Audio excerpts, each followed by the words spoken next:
E aí eu comecei a cozinhar para receber as pessoas e foi legal e tal. E daí, dessa experiência de achar um meio do caminho, lembrando que naquela época, homem não cozinhava em casa, né?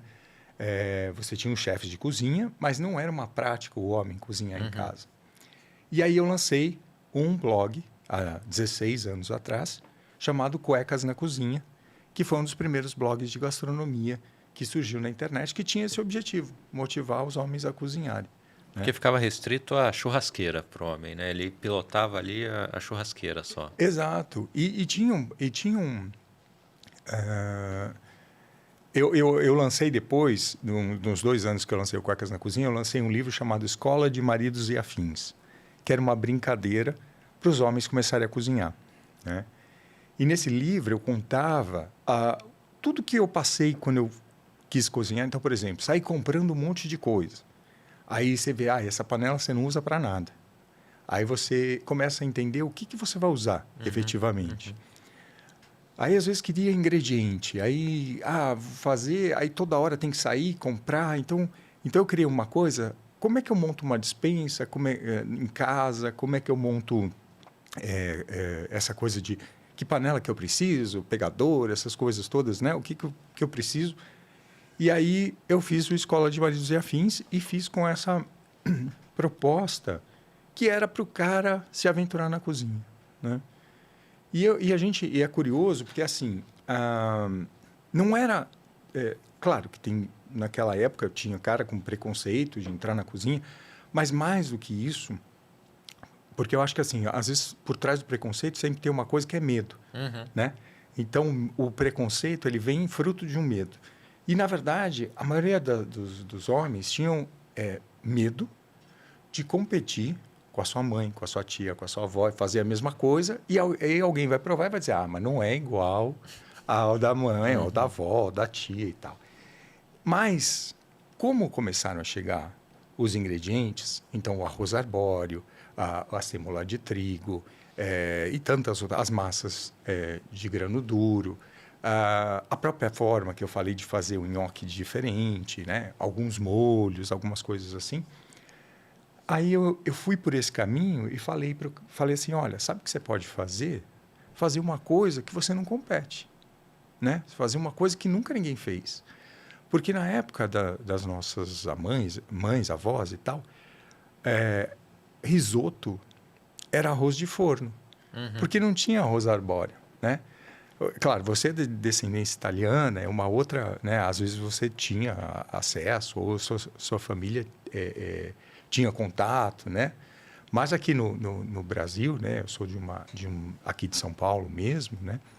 E então o risoto, que as pessoas chamavam de risoto, era pegar aquele arroz, colocar queijo, presunto, molho, enfiar No forno. no forno e aquilo era risoto, né? Então, assim, eu criei essa forma das pessoas, dos homens poderem começar a cozinhar sem competir, né? Eles com eles mesmos, né? Para criar tirar essa barreira. E foi isso. E no Escola de Maridos e Afins foi isso que aconteceu. O livro foi muito bem. Eu fui convidado pela Bienal Internacional do Livro de São Paulo para falar. É, era muito era muito inédito a forma que se tratava, porque era uma forma muito direta de poder ajudar, né? Não era Uhum. um livro tinha receita, mas ele não era basicamente a receita era um complemento, né? As outras informações é que eram importantes para quem queria começar a cozinhar. Então foi assim que eu comecei o Cuecas na Cozinha, que eu comecei a cozinhar e que eu O lancei o primeiro primeiro livro. livro. É. E qual foi a inspiração para falar, pô, vou fazer um blog? Então, o blog, na verdade, eu queria... aquela época era o começo, né? Era mato mesmo, 16 anos. Parece que o tempo é tão pouco, mas é muito. Se você pensar, 16 anos que a internet estava começando no Brasil, né? Uhum. Instagram, Facebook, nada existia, né? Existia Orkut na época e mais outras A coisas. própria banda larga, se você pensar, era muito rudimentar. Você conseguia baixar uma música. Exato. E você, por exemplo, o blog, quando você ia fazer, você tinha a plataforma que chamava Blogspot, que era a plataforma do Google. Lembro. Era o que você tinha para fazer, com aqueles recursos limitados que você tinha para fazer com o que o Blogspot te oferecia. Né? Hoje você tem N lugares que você pode fazer, né?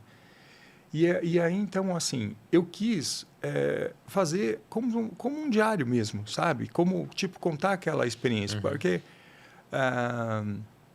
eu queria motivar mesmo. Tipo assim, o nome era Cuecas na... Eu coloquei Cuecas na Cozinha também, porque eu sempre tive essa coisa mais disruptivo do que se apresenta naquele momento, né? Então, tanto que eu fiquei 2 anos o Google achando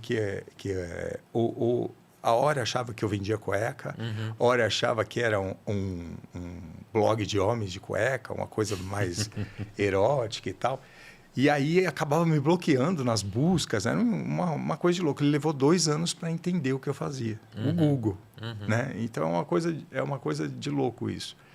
E também as pessoas, né? Porque quando começaram os blogs, você tinha as revistas, os jornais de gastronomia, né? Os cadernos e tal. E aí, de repente, chegam os blogs de gastronomia. E aí todo mundo fica desconfiado. O que esse povo vai falar? O que esses caras vão escrever, vão fazer e tal, né?